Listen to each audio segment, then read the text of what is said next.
একদিন এক দুঃখী ভক্ত শ্রীকৃষ্ণের মন্দিরে এসে কাঁদতে কাঁদতে বলল, হে গোবিন্দ, আমার জীবনে শুধু কষ্ট।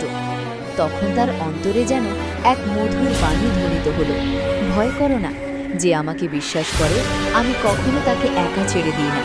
ধৈর্য, সত্য আর ভক্তি ধরে রাখো, সময় এলে সব অন্ধকার দূর হবে। সেই বাণী শুনে ভক্তের হৃদয় শান্তিতে ভরে গেল। সে নতুন সাহস নিয়ে জীবনের পথে এগিয়ে চলল।